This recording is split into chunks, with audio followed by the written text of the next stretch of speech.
What's up, Cougar Nation? And welcome again aboard the Hype Train podcast. We are presented by Wilner O'Reilly Immigration Law. I am your host, Joe Wheat. That's at Joe Wheat27 on Twitter. Never confused for not a sellout. As always with my boys, Hunter Miller and Trevor Levitt. And boys, I just got to ask you one question. Do you guys feel itchy too? Or is that just me? You're glowing a little bit. Only from the neck down though, because there was a certain portion that did not get submerged. I was gonna say, look, for those who are unaware, I am the savior of the BYU offense. If you want to know what happened to BYU's offense in the second half, you might say, oh, Bear Bachmeier's passing really opened things up, and BYU was able to have more options on the ground, and that's why they were able to execute in the red zone. No, it's because God hates me and wants me to. No, God does not hate me. Let's not get struck down. God is an awesome God. He loves us all. I don't know who hates me. After the weekend that you just had, I don't. That is true. That is true. Somebody hates me though, because I can't watch BYU basketball games anymore, because whenever I leave the room, they do awesome. And apparently I have to put myself through bodily harm in order for BYU to score in the red zone, because when BYU was struggling, I tweeted out, if BYU scores on their next possession, I will jump in Utah Lake. And they scored touchdowns on their next three. It's interesting. Basketball, you have to walk mileage, but for football, you have to contract giardia. And for whatever reason that fixes it. Like, is that what's gonna save the BYU baseball program? I have to do a full triathlon now, walking for basketball, swimming for football, and riding a bike for baseball. Like, what are we doing? It's a great point. Oh my gosh. Yeah, just testing your limits. BYU is somehow good and bad for the heart. Look, it is a very sobering experience to watch that video back, look at myself in the mirror, and realize I'm 30 years old and I'm doing this. You could be older covering yourself in tinfoil. Also true. There are levels to this. But it's like game. I am 30 years old posting videos of myself shirtless on social media. There's only bad that can come from that. Okay. I hit the gym, but I have not been hitting the gym nearly enough for 8,000. Like, how many, what was it? I think it was like 15,000 people have now seen my torso. And I just don't know if I can ever. 26,000 people apparently have seen my torso. That once my wife got married, the agreement was that was hers, and now I'm sharing it with the world. Well, also, BYU can score touchdowns in the red zone. I was gonna say some good can come of it, and 3 BYU touchdowns came of it. I don't want to jinx it, but I will just say the deal was jump into Utah Lake, not trot and then lay down in Utah Lake. Okay. And I'm not going to say I left my I'm not going to say what I'm not going to say what I'm thinking, but if I were to say what I'm thinking, it would be this: that some are saying, not me, but some may say, and I'm not going to say it, but if I were to say it, it would be that this is similar to promising to do something with a beefy 5-layer burrito and then actually only doing it with like a cheesy bean and rice burrito. And I don't want to say that there might be a curse coming from it. We'll find out on Saturday. But if there is a curse, we know who's at fault. Again, I'm not going to say it, but if I were to say it, that's what I would say. There's a million ways I can try and go with this, and all of them are probably too inappropriate for this podcast. Also, you didn't get your head in there. Suffice it to say, I never said submersion. I said jump, which I grossly underestimated how shallow Utah Lake is. Because like its deepest point, it's like 5 feet deep. Like literally, I underestimated it because I'm 6'2", okay? And so I'm thinking like, okay, I'm going to go find a dock or a rock or like something to jump off of. No, there's like nowhere at this harbor that I'm at. So I have no choice but to film it on the beach and then just run out until it gets deep.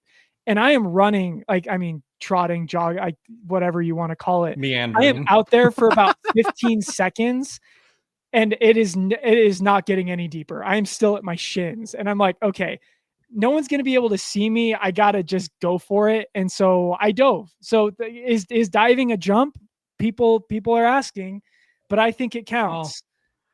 I think you can walk from Saratoga Springs across the lake to LaBelle Edwards Stadium. I think it's that shallow the whole way. But so mistakes were made.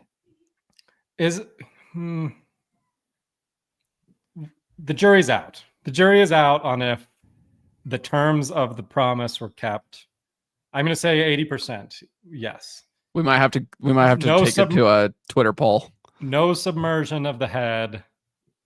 While yes, you didn't specify. I guess it's in the terms and conditions. I don't know. We'll let the listeners weigh in, but my wife might divorce me if I have to go back in. I'm just saying. She almost didn't let me in the house afterwards. Do you know how disgusting that lake is? We won't look at you the same. We'll find out on Saturday.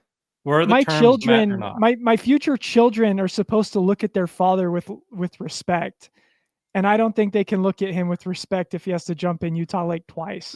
To be fair, with what's in that lake, you might not have future children. So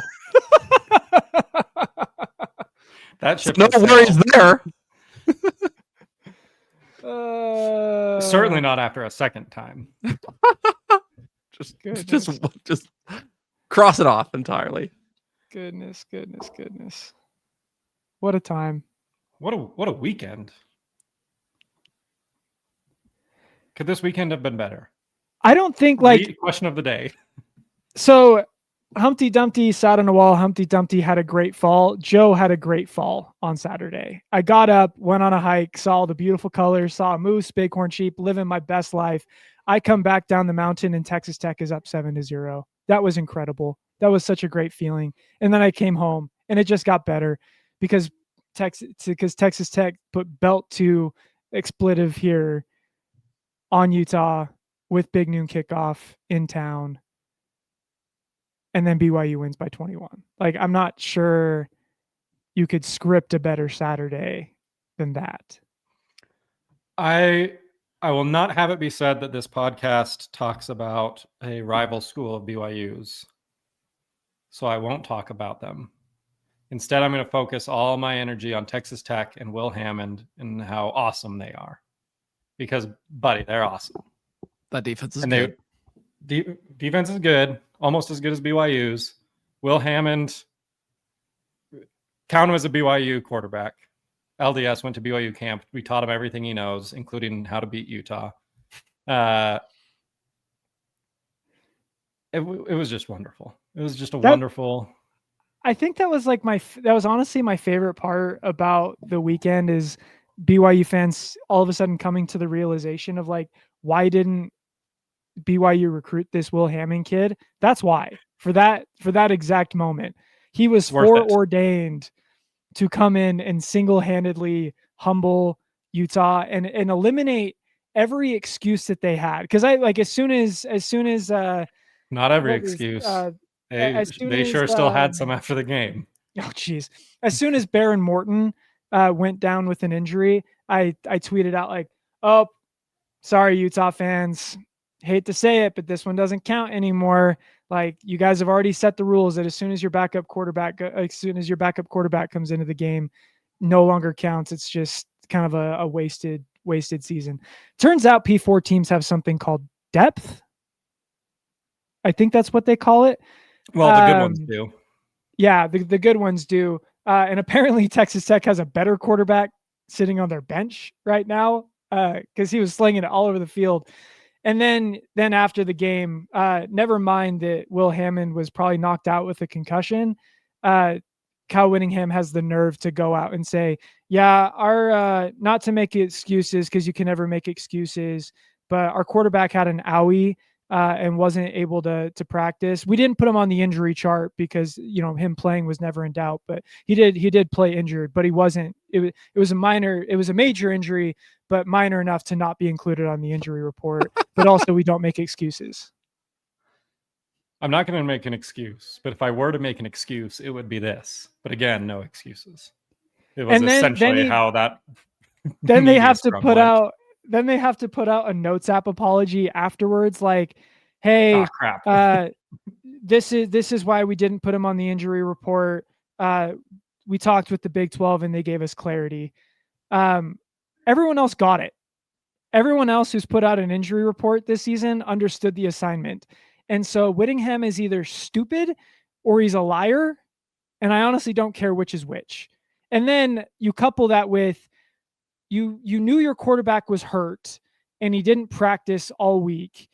And yet he was your leading rusher in terms of carries in the game. So again, you're either a liar or you're incompetent. And I really don't care which is which because they're both equally great to me. I will take all of the above. Thank you very much. When you combine all of that with the fact that the week before, for whatever reason, they just could not grasp the rules of substitution and they wouldn't get an explanation from the officials. It's been a crazy couple of Saturdays for Kyle. They think that we're idiots. Like that's the only like they think that we're all stupid. It's worse than that. They think their fans are stupid. Well, they don't think that. Well, yeah. But they've been doing this to them for like 4 years. Every week with Cam Rising, he's looking good. A lot of zip on the ball. We'll see. He's pacing to play. And then they'd trot Isaac Wilson out there. And then their fans would be like, what the heck? You said he was ready. And they're like, well, he was a game time decision. But this week he is looking good. I think he's probable. He'll be a game time decision this week. And then they'd get to the game and they'd be like, here's Isaac Wilson again. And I don't know, as a fan of that team, how you continue to fall for it week after week after week. It's what happens. I mean, I do, but I don't. Yeah, I can't. I do know how they fall for it. I can't grasp how it would be that bad. But yeah, it's teach their own. We don't have to Texas get into Tech, it anymore. Texas Tech. Wow. New favorite. Wow. New favorite team. I'm something Huge of a Red Raider myself. Salt Lake is West Texas. How about those Red Raiders? Look, don't Do you worry. think we can get them to sponsor the podcast? Texas Tech? They can cover it. They've got a lot of money, evidently. I get it. It's hard for some teams to beat Texas Tech at home. It's not for everyone. I understand it. It takes a special kind of program to have Texas Tech come to your place and get the win. It's not everyone's cut out for it. Darius Lassiter was cut out for it. Eddie Hecker, those guys were cut out for it. Not everyone's cut out for it, so it's all right. Now you guys got me thinking what this pod would look like with oil money. That'd be a sight. Fortunately, we don't need oil money because we have Wilner O'Reilly. Even better. Never mind. Need help with immigration? Wilner O'Reilly has 26 years of experience, a former immigration officer, and a reputation you can trust. They serve professional athletes, entertainers, Fortune 500 companies, and families. They treat every case with the same level of care. They speak 10 languages, including Spanish, and consultations are free, especially for Hype Train listeners. Hype Train listeners get an exclusive access to free consultations, no strings attached. Go to WilnerO'Reilly.com and mention the Hype Train to connect with the team that gets results. Which, again, speaking of teams that get results, Bear witness. Dude. I can't get the witness. There you go. Bear witness. BYU's got themselves a quarterback, dog. Look, okay, I have never been more right. I need to take a victory lap here for a second because I have never been more right about anything than I have been right about Bear Bachmeier. Okay. I called it in fall, like day 3 of fall camp. We were sitting here on this podcast saying that the future was Bear Bachmeier right now. I watched one throw from one highlight clip and I said, yep, that guy is the future. And the future is now. Dude, he has been so ready to go. We were talking about it a little bit in the group chat. There's been, some guys in the past that when they drop back to throw, you hold your breath a little bit. Bear, every time he drops back to throw, and there's not, like, even if there is someone in your face, I expect good results, and he's just so on the money. And when they show him like up close before taking the snap, just he scans the field. There's no fear in that young man's face. Like he's analytical. He clearly is a student of the game, and he trusts in what A-Rod is doing and trusts in his O-line, and he just goes to work. And he gets better every week, which, if we want to talk about victory laps, like when we were talking about season expectations, like that's all that I wanted. And he's doing it. He gets better every week. Now, obviously, like week 1, he had the 5 touchdowns, didn't play a whole lot, but he had missed a couple of throws. The second week against Stanford, thought he looked a little bit better. They had the bye week. He goes in to a raucous crowd, at Rowdy Dowdy, and he looks great. And he's handled every challenge up to this point, and he's gotten better every week. And it's just getting to the point where I'm always excited about BYU football and the prospect of waking up Saturday and looking forward to a game. But there's just this added element, like this added layer of excitement to just purely see what steps has Bear Bachmeier taken this weekend to raise his game to another, level. What little trick or what little thing has he added? What kind of arrow has he added to his quiver that we're going to see this week? And so far, like, he's added things all along the way. His mechanics look good. Like, he commands the offense. It's just been from a kid that, man, like he's what, 19 years old?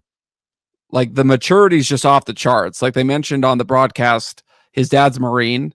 Like the discipline and everything about Bear just screams confidence, understanding who you are, discipline, and getting the job done. And boy, up to this point, he has been, I don't want to say flawless, but he has been as close to perfection as you could probably ask from a freshman this young, this early in the season.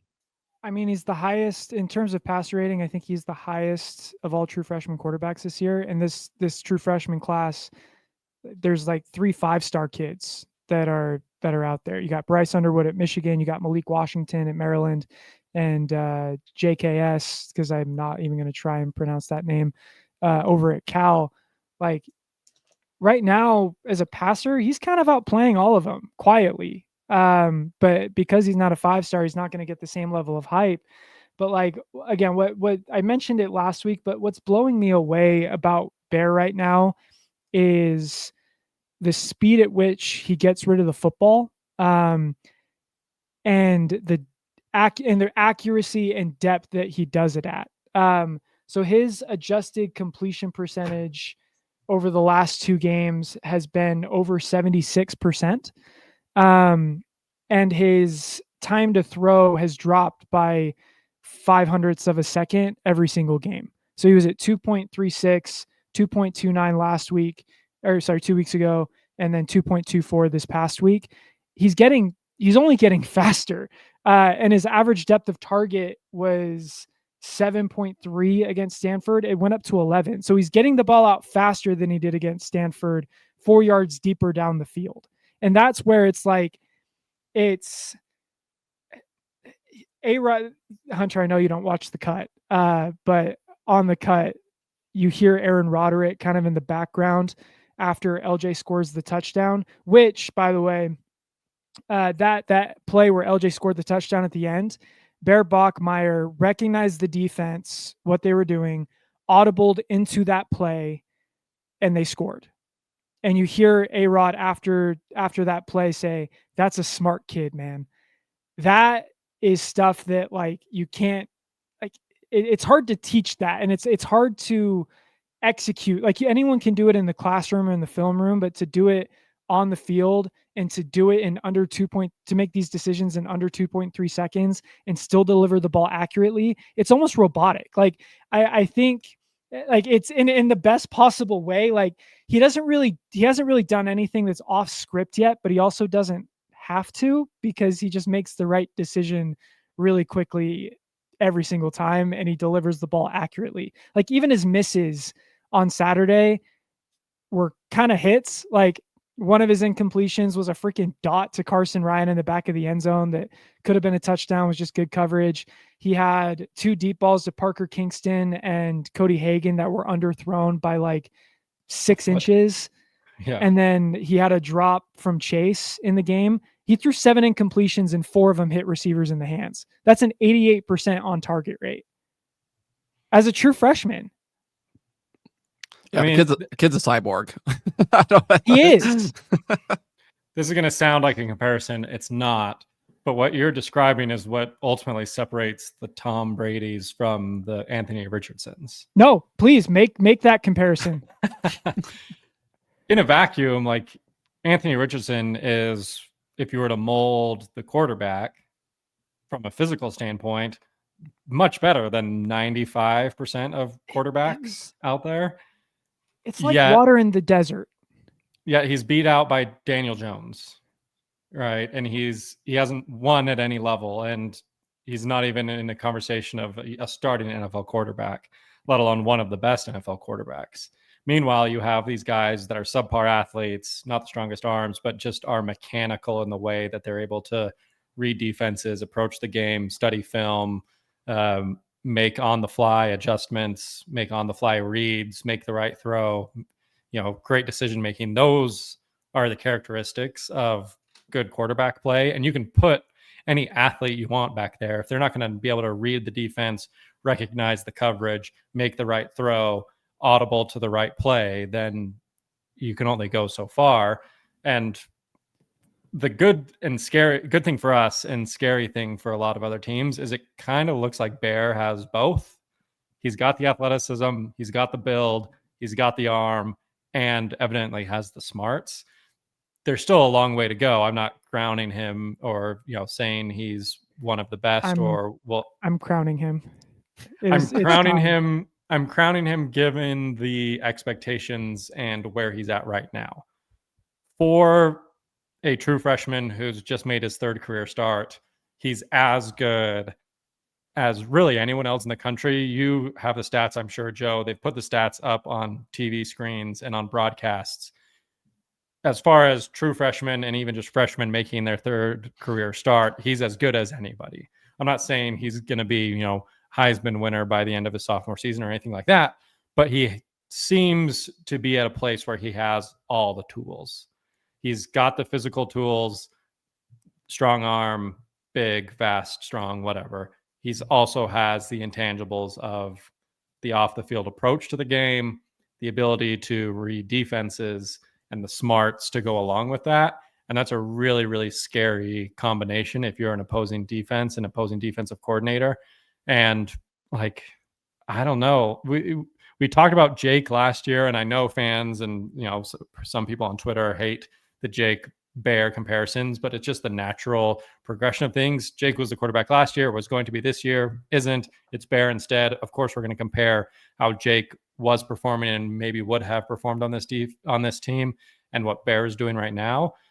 But last year, Jake is a great example of all the physical tools. He was super fast, good arm, decently accurate for the most part. I'd say above average in accuracy. For whatever reason, he just couldn't connect with Darius. But that's neither here nor there. But it was just the decision-making and some of those other aspects of playing the quarterback position. Seems like Bear, through 3 games, already has that down. His turnover-worthy play percentage is much less. He hasn't turned the ball over once through 3 games, not a pick, not a fumble, nothing. And so I think when you combine those 2 things and consider the fact that this is just through 3 games, he's only going to get better. We indeed are going to bear witness to a phenomenal quarterback. Well, and if you look at even And well said, Hunter. Like, I just excellent points all around. You look at just every aspect of what he's doing right now. Like, even when he uses his physical tools, like there's still kind of this like cerebralness to it. Like, one of the things that jumps out to me is like, yeah, has this incredible mind. Hunter, you mentioned it, like, but it's in this 6'2", like 220-pound body that can move. But even when he uses those tools, like especially running the football, there's a consciousness to what he's doing to not only protect the football, but to do what he needs to do in order to be like successful. Like that touchdown run that he had, second and goal, they're like 17 yards out. He's running full steam ahead.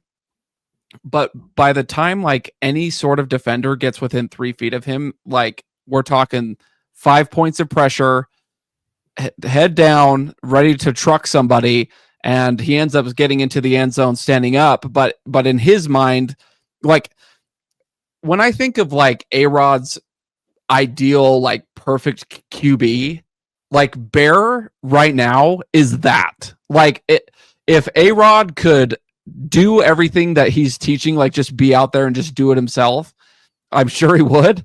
But like instead, he's got this extension of himself that protects the football, that follows the play, trusts when the guys are going to get open, gets the ball there on time, and just protects the football. I think, you mentioned the comparison with Jake Rutzloff, like similar stat lines to what Jake had last season up to this point in the year.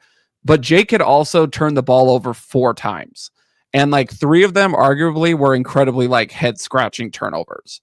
Just things that Bear has not done yet. And for him to just be able to do all this as early as he is, the game isn't too fast for him. He's able to still make decisions on the fly. And all of those decisions revolve around protecting the football and moving the ball downfield. It's cliche, it feels like, to say he's wise beyond his years, but he really is. I can't even like think of a play where you came away being like, what are you doing? At all There this might have season. been one. I can't think of any through 3 games where Bear made a play, either running, passing, whatever, a throw, where you came away being like, dude, what are you doing? Again, I know people hate the comparisons. Feels like I was maybe doing that like 4 or 5 times a game last year. Like someone went after me on social media the other day for making the comparison between Jake and Bear. At this point in the season, compared to last year, Bear has 8 touchdowns and 1 turnover worthy play, like a 1.4% turnover worthy play rate. Last year through 3 games, Jake had 7 touchdowns and like a 9% turnover worthy play rate.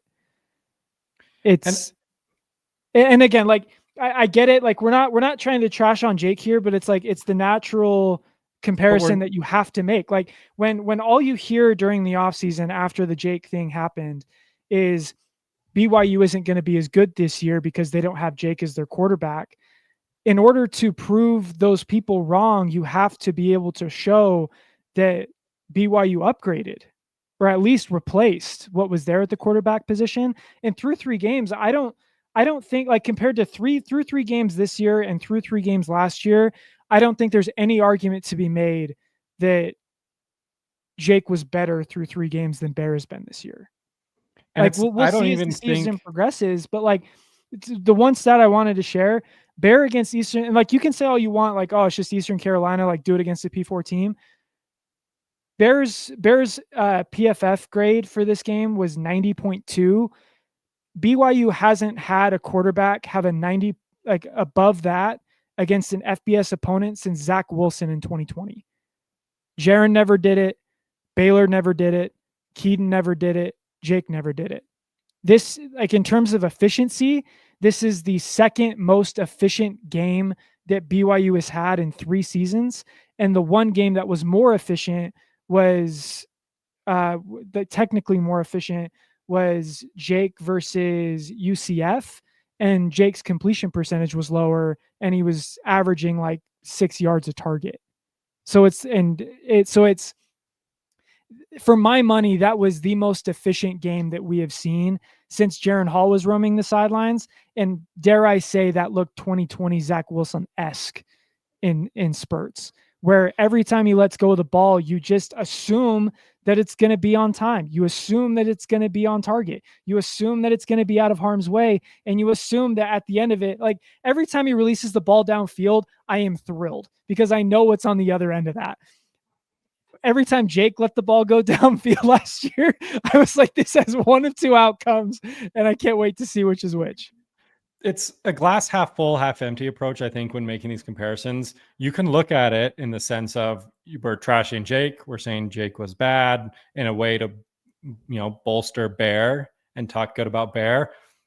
The other side of that, and the approach that I feel we are taking, and 1,000%. or at least I am taking, is the glass half full, where it's, hey, Jake was a pretty good quarterback. He quarterbacked BYU to an 11-2 season, and by most metrics and accounts was better than average last season for a BYU team that was very, very good.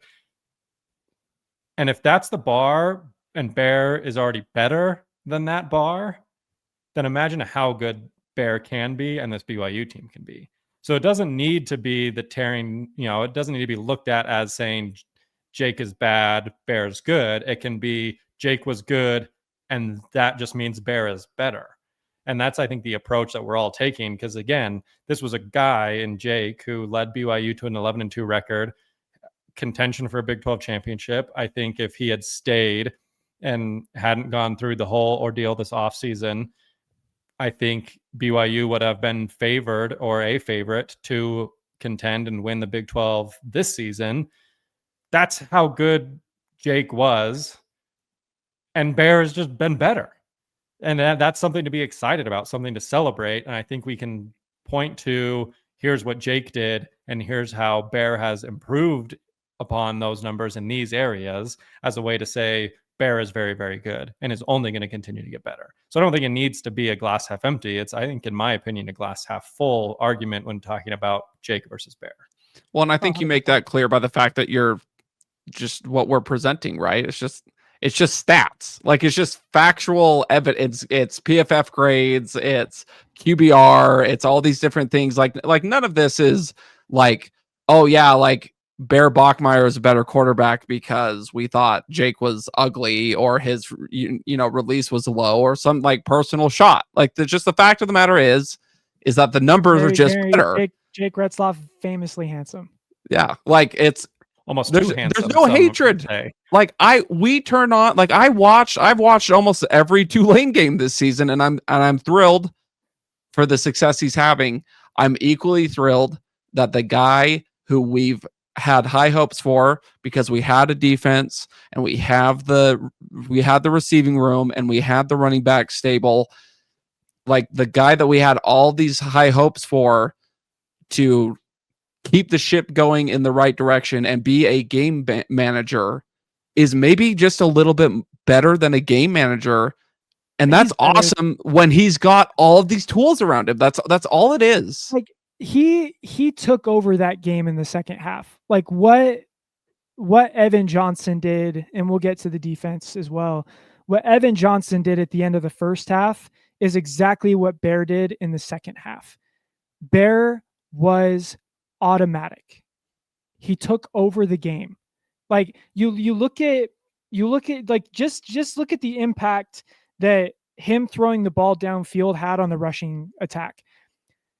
In the second quarter, Bear had a drive where he went 5 for 6 for 81 yards, absolute precision. And his one incompletion was that was in the end zone to Carson Ryan on what was actually a dime.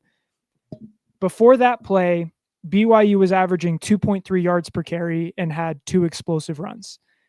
After that drive, BYU averaged over 8 yards a carry and had 5 explosive runs.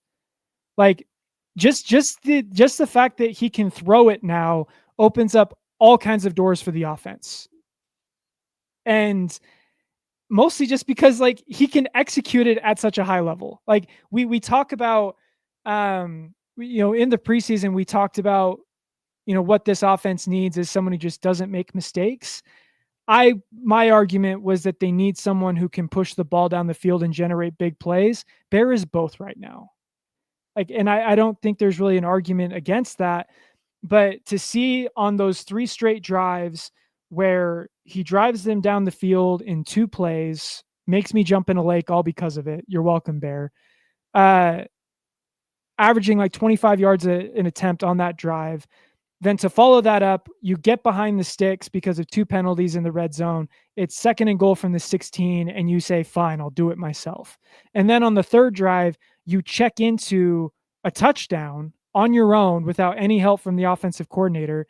That's domination. That's the kind of security and big play generation that, again, we haven't seen since Jaron was here, since Zach was here in that 2020 season. And it's only his 3rd start. Like, that's the, like, I have Utah friends who are texting me, not just because they lost on Saturday, but they're watching Bear and they're thinking, oh my gosh, like, when is it going to get better? Because Bear is here for the next 3 to 4 years. Then you get Ryder Lyons in there, and who knows what he's going to do. Like, BYU's quarterback security, if Bear hits and it looks like BYU hit, BYU's in great hands for the next 3+ years. 6. Yeah. Yeah. And then who knows what happens after that. So let's get to the offense. I think all of us around halftime were, Hunter said it, we were all thinking it, that we're out on the offense because it's really frustrating when you have 8 red zone trips in 2 games and you get 2 touchdowns out of it. That's incredibly frustrating. Then obviously the offense fixed it in the second half. Like, in your minds, is it fixed or is it still something that you need to monitor in terms of just like what BYU's offense is? First, let's address the sign stealing. Oh, so I think some people are going to assume that the sign stealing tweet was the reason for first half struggles, second half explosion. I think the case. I think, I was going to say, I think we need to make clear that based off of conversation and information that you, Joe, have received and what other people have been hearing, is that the sign stealing did not occur in the first half and they then solved for it in the second half.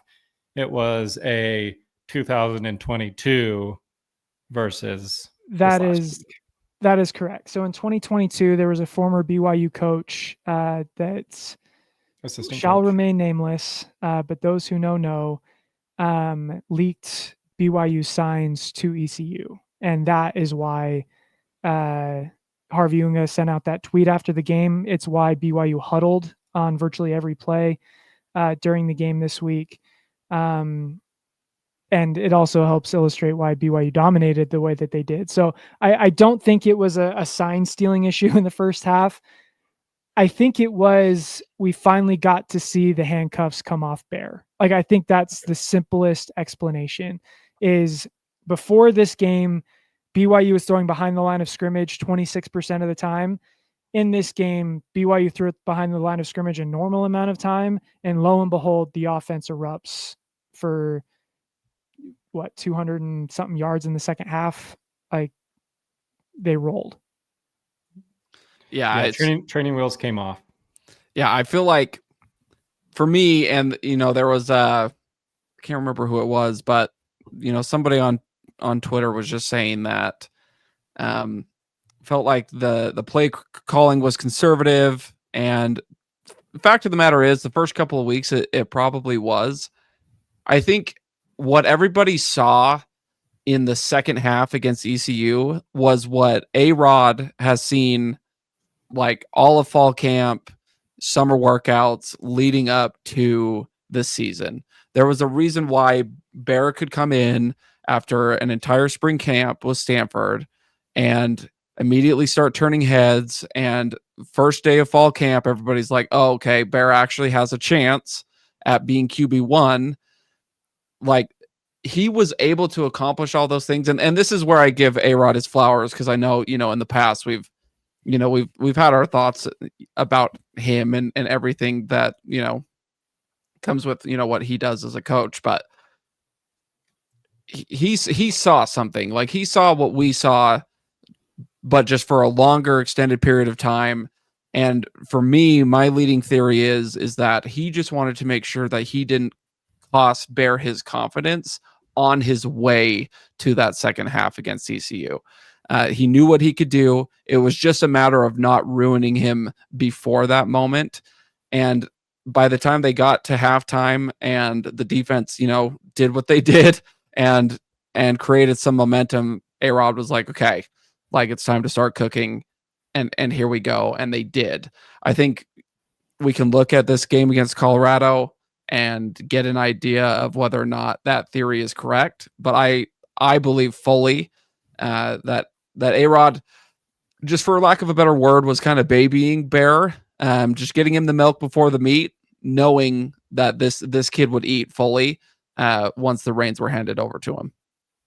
And I think the other thing to acknowledge is that, like, BYU's issues aren't process, they're results. Early in the season, you want to see that the process is good. Like in 2023, the process was just abysmal on offense. BYU couldn't move the ball. BYU's been able to move the ball all year. Stanford game notwithstanding, like those struggles in the red zone.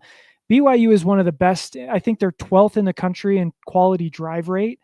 The issue is just situational execution.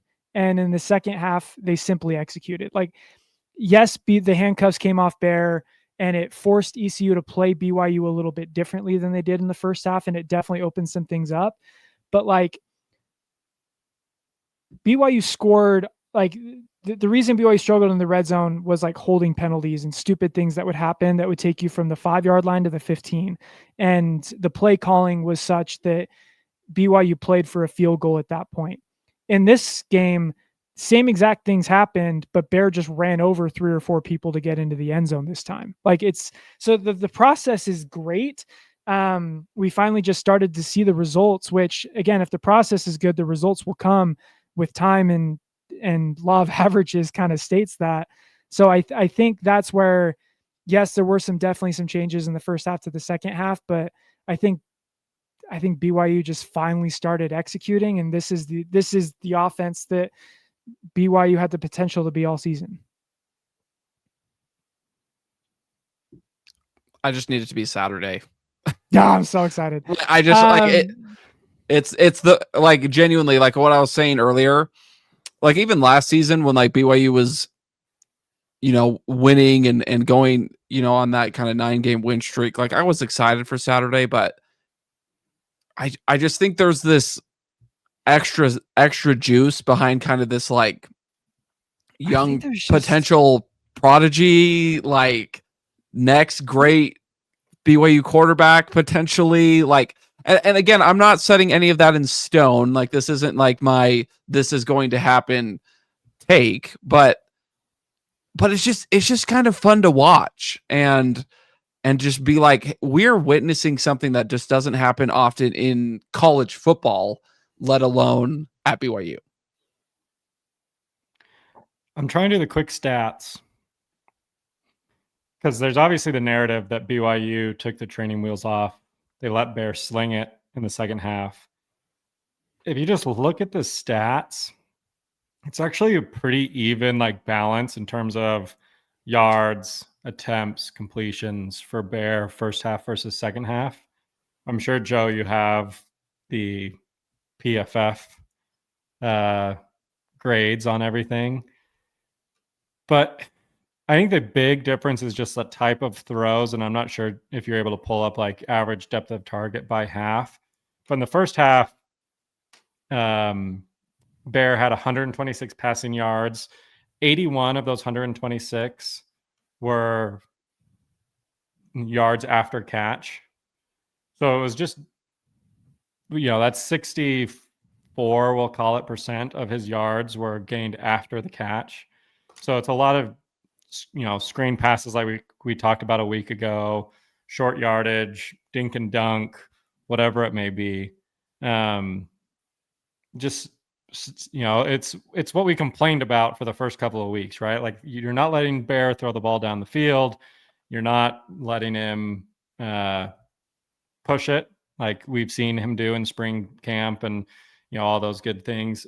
In the second half, he had 120 passing yards. So he actually had less passing yards in the second half, albeit on less attempts.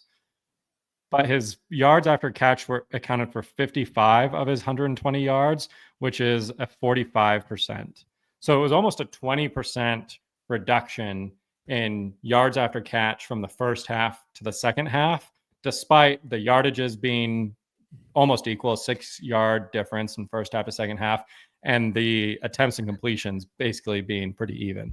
So it was a lot more, while the stats and just a quick box score look, you would think, well, he really didn't do a whole lot much more in the second half. Obviously, the touchdowns were different, but they just started letting him sling it downfield. It wasn't these short yardage screen routes, dump it off to the tight end. They were moving the ball downfield. We saw it even with the incompletions. I mean, that pass to Cody Hagan, that was like a 60-yard bomb back of the end zone that, just like you said, Joe, was half a foot short. Another foot on that pass, and it hits Cody right in the breadbasket out, over the outstretched arms of the defender for one of the most beautiful touchdowns you'll ever see. But they were moving the ball downfield. They were letting him take some risks that they hadn't in the first 2 games or game and a half for Bear, since he only played 2 quarters against Portland State. And I think that's where you really started to see the confidence grow, both for Bear and as a fan. We've been talking for the last couple of weeks of the offense just can't seem to get it going. They move the ball downfield methodically. They're running the ball well. Then they get to the red zone and they just can't convert. They can't come away with touchdowns. We saw them come away with field goals early and a 4th down stop early against ECU. But in the second half, they started pushing the ball downfield. They let Bear throw, put some air under those passes, and we obviously saw the results. I will say, while we're giving people flowers as well, we were talking about A-Rod earlier, that we talked last week about the receivers needing to step up. Hunter, I think specifically you said that Saturday was the beginning of the receiving room season. Week one, which I ended up in my opinion being pretty prophetic, honestly, because I felt like they responded really well. There was the kind of the opening miscue from Parker, just not getting his foot down on that deep pass to open the game. But otherwise, like him specifically, like I felt like he was doing a lot better. Felt like, there were less drops, obviously, guys going making plays, and Chase looked like a preseason potential award-winning receiver. And so for them to all kind of come into their own all at once, I felt like was big and a noticeable step up from what we saw from Stanford 2 weeks ago. Bear looked good. I think LJ obviously looked good. He got his first touchdown. Finally, the monkey off his back. This is why we needed to give it to him in week 1, because he's never going to win it. Every week, at this rate, he's never going to win it. At every single week, there's going to be some new guy that is just going to have an unbelievable game that's just going to make these 2 massive plays that everybody remembers. And we somehow just kind of get used to the fact that LJ is running for like 110 yards a game. LJ will get it. He looked good. The defense looked. If wins above replacement was a football stat, LJ would lead the team in wins above replacement. I don't know, because Sione has been awesome too. Not LJ. That's the thing, is like his replacement. I do love also Sione. good. I do love Sione, but I think the drop off, like LJ is according to Cam Miller, LJ is the 6th highest graded running back in the country through 3 games this season. I mean, I think Sione, like from PFF, is also up there. It's very true, but if LJ went down, that's how good I think LJ is. That's how good I think LJ is. Both are very good. The defense was very good. Evan Johnson obviously looked really good, but you know who looks the best is Trevor in that suit jacket right now. Woo! It's impossible to not look good in a suit jacket like that. I would love to kind of break down this suit and the reaction that I got from my family. So as you guys are all aware, we're also sponsored by Odeon Menswear.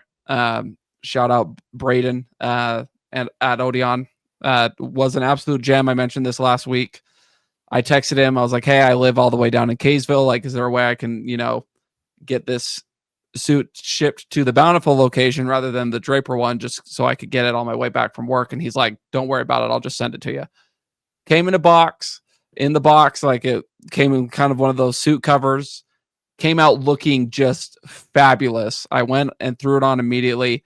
Came downstairs. My 5-year-old Ridley looked at me, and the first thing she said was, "Dad, you look sick."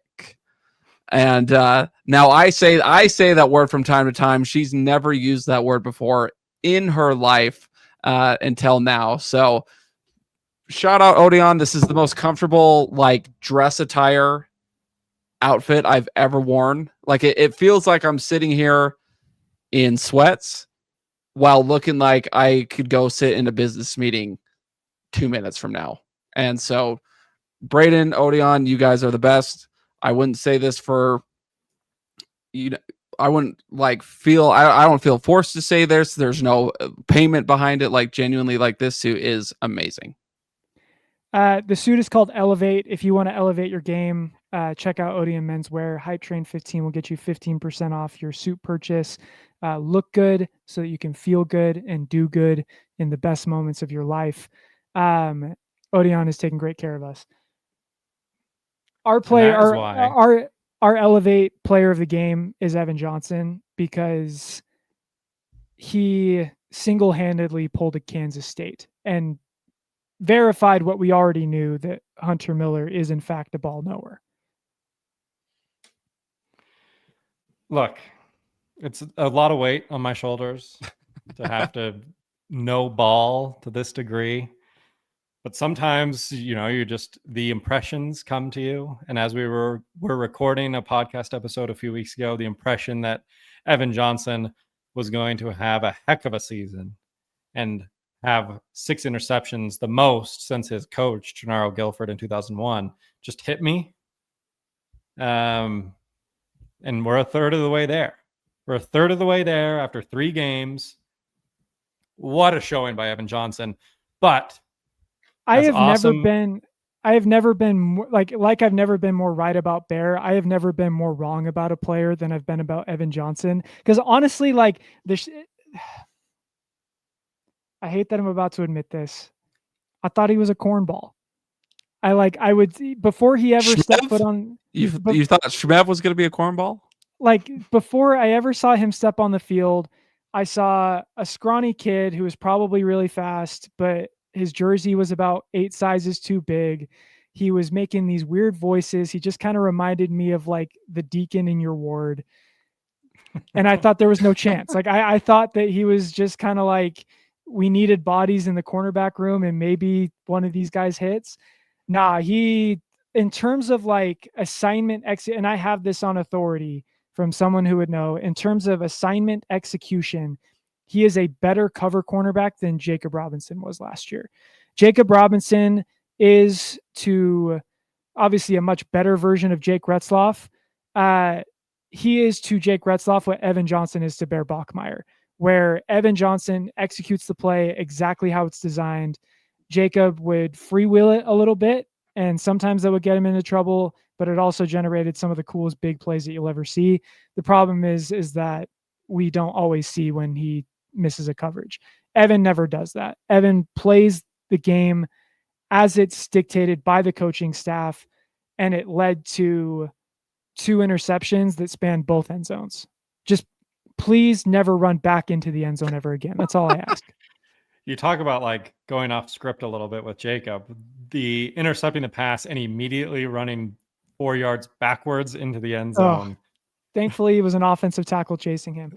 Because if it was the tight end or a wide receiver, it's a safety, and that would have derailed the whole thing. But we're 54 minutes in. We haven't even talked about Colorado yet, but I have a take on the defense that I have a take on a national take. A national take. A national take. I don't want to derail from your take. All right.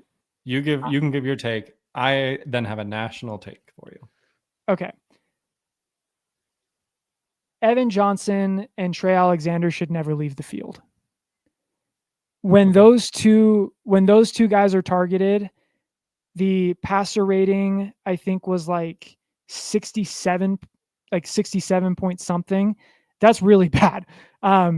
Pass efficient. So average pass efficiency rating is 136 for quarterbacks in the NCAA. When targeting Trey and Evan, that passer rating drops to about 66. Okay, that's insane. All other cornerbacks against DCU allowed a passer rating of 155. So I know that BYU's pass defense is good because the safeties are good and because they have two really good cornerbacks. If those two cornerbacks go down, I start to get a little nervous because whenever those two came out of the game, they would start looking down the line and saying, I'm going to pick on you, I'm going to pick on you, and I'm going to pick on you. And I'm not going to mention the names of who they are. But if Evan and Trey are not in the game, I feel like I know where the ball is going every single time. And that's concerning to me. I mean, but it's about all that is concerning about the defense. If anything, they just step it up like the receivers did, and we're chilling. Like we've seen him do it. Like I know Maury Bamba can play. Like I've seen him guard Travis Hunter. So like BYU doesn't have a physically more imposing corner than Maury Bamba. Just needs to play within the system a little bit better. Tommy Prasis playing out of position. God bless him. But he's a safety trying to play nickel right now. And it's led to some questionable results. I will agree with you right now because Jonathan Cabella is still working his way back from injury. Okay. Dude, I'm excited to see him play. Okay, I have a national take. Are you ready? I'm ready. Hold on. I need a workshop. I need to do one bit of research. Okay. While he's looking this up, apparently this is my Given Flowers episode. Has there been a more accurate giver of hot takes for DBs than Hunter Miller has been the last 3 years? I don't think since Big 12 play, I don't think Hunter has missed. He called Eddie Heckard. He called Jacob Robinson last year. Evan Johnson this year. Like the generation, like we want to talk about how I finally got the hot take monkey off of my back. Like Hunter has been on a generational DB hot take run. Which so is Gennaro Guilford. Well, funny that you should mention. Is Hunter just? All right. Funny that you should mention that name, Joseph. Because my take, which is a national take, is that Gennaro Guilford is the most underrated position group coach in the country. Stamped. Yes. Like, is there any level, any school, any conference, any position, Gennaro Guilford, the most underrated position group coach in the country. Do you know how hard it is? We all know, and it doesn't need to be explicitly be said, we all know what it takes to be an elite defensive back. We know the mentality that it takes to be an elite defensive back, especially an elite cornerback. It takes a little bit of swag, a little bit of confidence, a little bit of meanness that historically BYU does not recruit well at. I'm sorry, like the kids from Lone Peak and Bountiful high schools and just like the Utah LDS culture, like it doesn't play into kind of what it takes to be a defensive back. And it's just because of the nature of the position. And I don't want people to think it's a race thing because it's not. There's been Cooper DeJean for the Philadelphia Eagles has this. It takes an edge. Yeah, it's an attitude culturally thing. The LDS Utah people do not have. And that doesn't mean that BYU hasn't had some good cornerbacks. They've had some good cornerbacks, but it's a position group where BYU kind of sticks out like a sore thumb in terms of the people that are lining up at cornerback and the school, every other school across the country. General Guilford has taken that and done an absolute 180. You see Trey Alexander come in, Evan Johnson, maybe a little bit of a cornball early on, a dog when he steps over onto the lines. You saw Eddie Heckard come in from Weber State and start trash talking Dylan Gabriel and all these other quarterbacks, right? Like this is Jacob Robinson was a great example of it too. Like there is a silent assassin or a junkyard dog. Like those are the two personalities that elite cornerbacks have. And BYU has grown into that mold over the last few years. BYU is 6 years removed. Can you name me the top 2 leaders in interceptions for BYU football in 2019? Diane Gongwolaku. Wrong. Number 2 was Kavika Fanua. Oh, you're right. It was linebackers. And number 1 was Peyton Wilgar. 3 of the 4 players that had multiple interceptions that season were linebackers. Fast forward, and the leader was Peyton Wilgar with 3. Yeah. Fast forward to 2024 and 2025. A season ago, you had, yes, Isaiah Glasker had 3, but then you had 3 from Tanner Wall. You had 3 from Jacob Robinson. You had 2 from Crew Wakely, 2 from Mark Collins, 2 from Evan Johnson. This year, through 3 games, you have 2 from Evan Johnson, 1 from Raider Demouni, and 1 from Satuala. So the just change in culture, change in impact, change in talent level, but the BYU, I said it 2 years ago, BYU hadn't had a pick 6 by a defensive back at LES since like 2006. I think it was Justin Robinson. I think BYU's had multiple since then. You obviously had one, well, not at LES, but you had a cornerback jump a route and pick up a pass and score just 3 days ago. Something that they weren't doing, at least not on a consistent basis, in the 2010s. So that is my take. Gennaro Guilford, I think second to Jay Hill. Obviously, I think Jay Hill's had the biggest impact. But I think if you're looking at BYU's success over the last few years and how they've grown into the Big 12, how they've become a contender in that conference and changed like the culture, especially on the defensive side of the ball. Like there's a reason when Jay Hill came in, he brought new guys, right? He brought Sione Puha to coach the defensive line. He brought Kelly Papinga to come help with linebackers and special teams. There was a lot of new faces that came in. The one guy that was constant from the previous defensive coaching staff tenure to now is Gennaro Guilford. And I think there's a reason for that. I think the work that he's done on the defensive backs in the cornerback room, we don't talk about enough. I think it's the most underrated, coaching job that has been done over the last several years at BYU, certainly in the Big 12 and nationally. I think if Jay Hill, knock on wood, we all hope this never happens. If Jay Hill were to leave for a head coaching job at any point, I would want Gennaro Guilford to be the guy who would step into the role of defensive coordinator.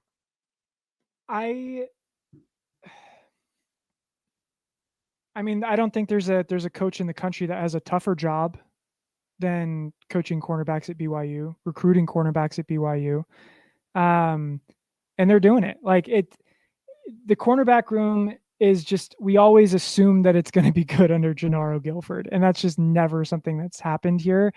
And not only do we get guys with that kind of attitude, we still get guys that love BYU. Like Evan Johnson has that attitude. Trey Alexander definitely has that attituty. But man, both of those guys love BYU and they just fit in here so well. And I don't know how they find these people. Like at any given senior class, there's gotta be 3 cornerbacks in college, like the entirety of high school football that can play P4 that can play at the P4 level and also fit into BYU's culture. There's gotta be 3 of them. And every year he seems to find those 3. Well, and it's like they've had to overhaul the room each year. Like, I understand Jake Robinson was a constant, but in 2023, it was Eddie Heckard and Cam Garrett. Last year, it was Jacob Robinson, who's now gone. It was Mark Collins. And then this year, it's Trey Alexander and Evan Johnson. So you've had it with 3 kind of new cornerback rooms each and every year. There hasn't been that constant, well, this group started in 2023. They had their ups and downs. They grew in 2024, and now they're balling out in 2025. No, it's new faces each year. And each year, the cornerback room and their production as a unit just seems to get better and better and better. The confidence that we as fans have in that unit gets better and better and better. We talked about, hey, this cornerback room of Eddie Heckard and Cam Garrett and Jacob Robinson might be the best cornerback room BYU's ever had. And then the next year, it was even better. And then this year, they're already on track to maybe even be better than that. So it's with new guys. Like, that's the most underrated part of it all, is Gennaro Guilford is doing it with new faces, new starters, year after year after year. Dude's a dog. Like, I think one of the things too, I mean, obviously, Hunter, if you want to see something cool, watch the cut. But like last year at when BYU played Houston for senior night, just the emotion that Coach Guilford had talking to his guys. The reason why they're so successful, one, obviously, as we mentioned, like, he loves BYU, but he just, these boys come in and they're his recruits and they leave his sons is ultimately what it feels like. And when you've got Jay Hill, guess whose actual son is a 4-star recruit cornerback in the state of Utah next year. Just throwing that out there. That's awesome. When you throw in a great schematics guy like Jay Hill, who cares about his guys, and then you add to it his defensive, coordinators, in this case, the defensive back coordinator, who loves his guys and can get them bought into the scheme, and it's a scheme that's successful. This is what you get. There's a lot of loving and learning going on in the locker room and in these individual position groups, and it's working. It took a minute. It took a minute to build the culture, but it's there now, and these kids are turning into dogs, man. Like, Trey Alexander is a dog. Like, Evan Johnson is a dog. Like, Jonathan Cabella, when he gets back, don't even have to see film. Dog. Like, it's just, and it's because the coaches, like, they love and they care for these guys, and it's all based on sound football understanding as well, that gets these results. That's the crazy thing too, is like Cabella was being talked about as, a guy who was just as good. He was the best. I thought he was the best one. That's what I'm saying. Like, it was him and Evan Johnson were like the 2 names that were brought up time and time again of like, these are going to be the good corners. And Cabella hasn't even played yet this season. Probably won't for the next couple of weeks. But when you add him to the mix, and when we're in the thick of Big 12 play and hopefully competing for a Big 12 championship, you add him to the secondary room, and to Trey Alexander and Evan Johnson, who Joe mentioned, you can't complete a pass on these guys. You have Mo Bamba coming off the bench as well, rotating in. Like, it's just, this is a luxury that BYU defenses have not had in years past. We're now at 1 hour and 10 minutes, and we have not mentioned we haven't even actually talked about the game. Like, we talked about Bear Bach, like, really we're just gushing right now, and that's how it feels to be a BYU fan. So thanks everyone for joining us. We know that's what you want. Colorado, I am so sick of fan bases thinking that BYU for some reason is just another fraudulent team. If any fan base should understand that's not the case, it's Colorado, right? Like You'd the think. way that the way that BYU shoved their Heisman Trophy winner in a locker, Travis Hunter's not walking through that door on Saturday, guys. Like Trevor can give you the full synopsis. Like there are definitely areas where Colorado has improved. They're more balanced in the run game than they were a year ago. I think their offensive line is probably a little bit better than it was last year, though that's not saying much.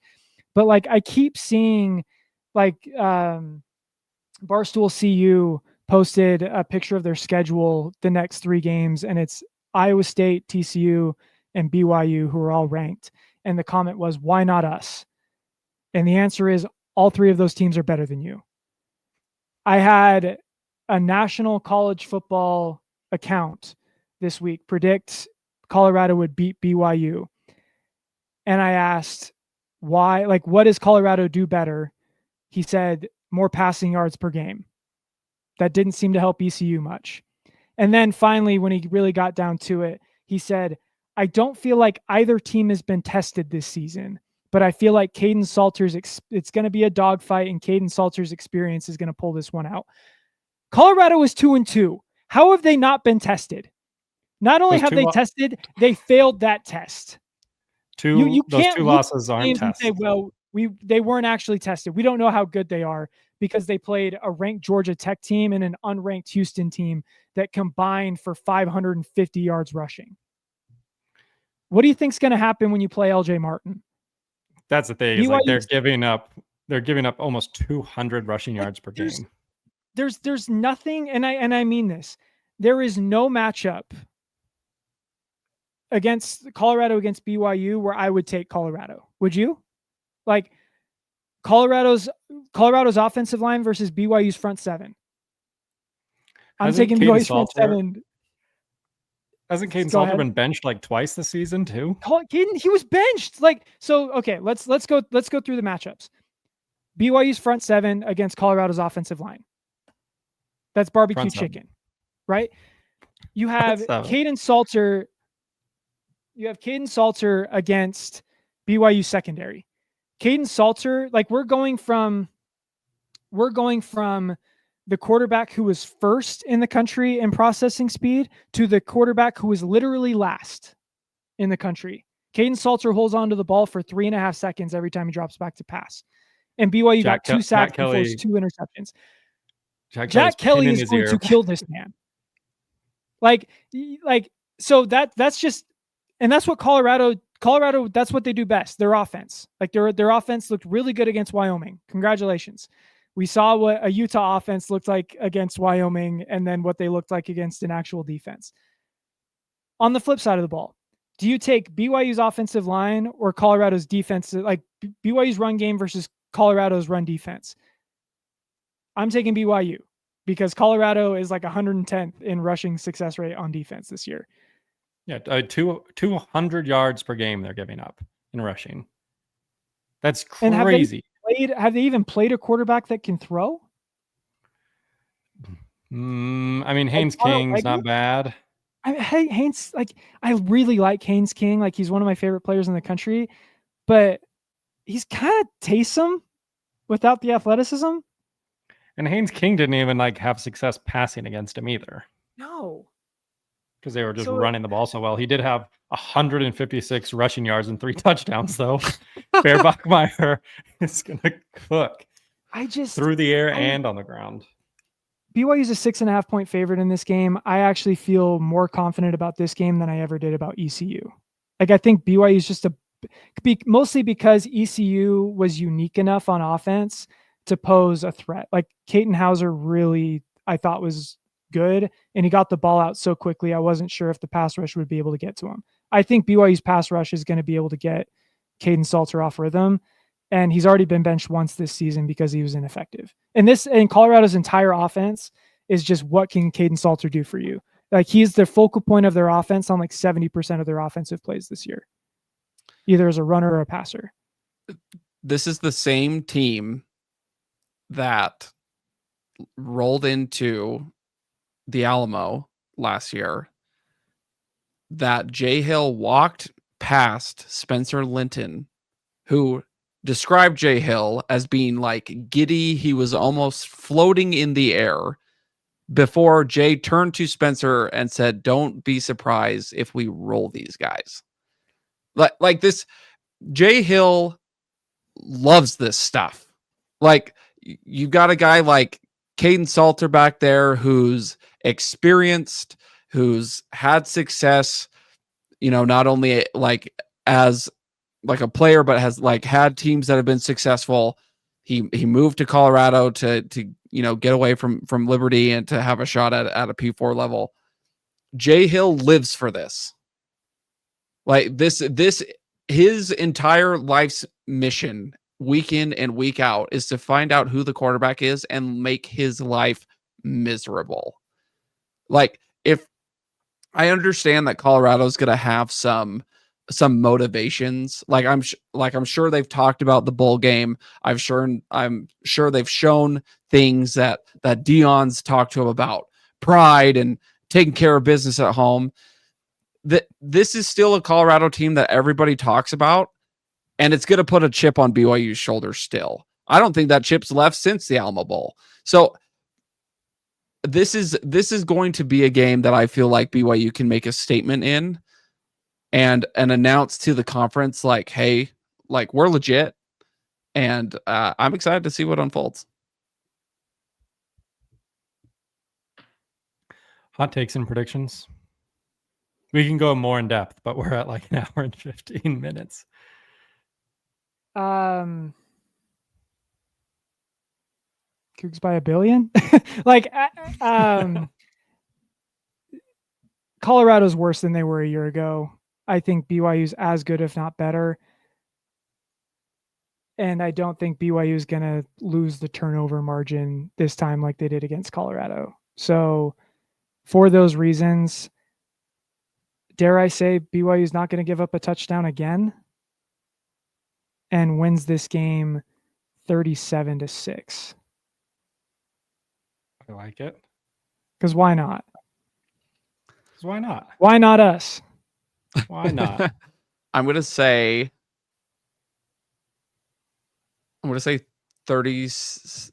say 40-9.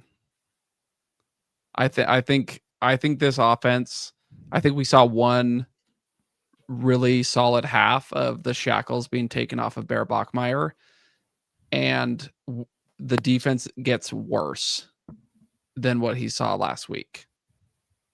And I don't think the environment's going to be as crazy.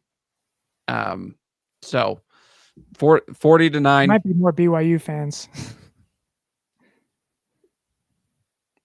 49, and then my hot take for this game. Wait, so what was your final score? 40-9? 40-9. My hot take. My hot take. Here's the thing. I don't feel like I feel like just saying LJ 100 yards. It's like, that's not a hot take anymore. Let's go Carson Ryan, 2 touchdowns. I feel like I'm being mean to Colorado and I should be more respectful to our opponent. I just don't know what they do that's better than BYU. And so it's like, where are Colorado's points going to come from? That's the thing is like, you're like, of course they're going to put together like a good drive. And then you look at BYU over the last 3 games and opponents have put together one good drive. And they shouldn't even have put together that drive because BYU had a 3rd and 12 inside the goal line and gave up a pass. The BYU defense was giving up some crazy third down conversions. You eliminate those, which we told you about last week, by the way. If anyone called that, I knew Caden Salter was going to be able to do that on 3rd and long. Just want to tout my ball nowhereness. I'm going to say 38-10. BYU. I will give Colorado the touchdown. Might be a late garbage time touchdown. Are we giving hot takes as well right now? Because I got a hot take. 38 points with 1 Will Ferrin field goal. It's 5 touchdowns. I think Bear accounts for all 5 of them. either through Ooh. the air or on the ground. I say Haynes King run for 3 touchdowns, and I see Wyoming's quarterback throw for 2 touchdowns. And I think if that's what those guys are doing, Bear should be able to get 3 through the air, 2 on the ground. There's a universe where Can I say that BYU might score more defensive touchdowns than Bear has turnover worthy plays? Can that be my hot take? I mean, that's a pretty freaking hot take. Yeah. Why not? there's a universe where mine and Hunter's hot takes take place simultaneously, and that would be awesome. Okay. Bear throws his 5th responsible, like TD responsible for, and it's Carson Ryan's second of the game. That'd be awesome. 2 receiving touchdowns for Carson Ryan, 1 receiving touchdown for LJ Martin, 2 Bear Bachmeier rushing touchdowns. Let's have ourselves a day. Go Cougs, baby. Cougs by a billion.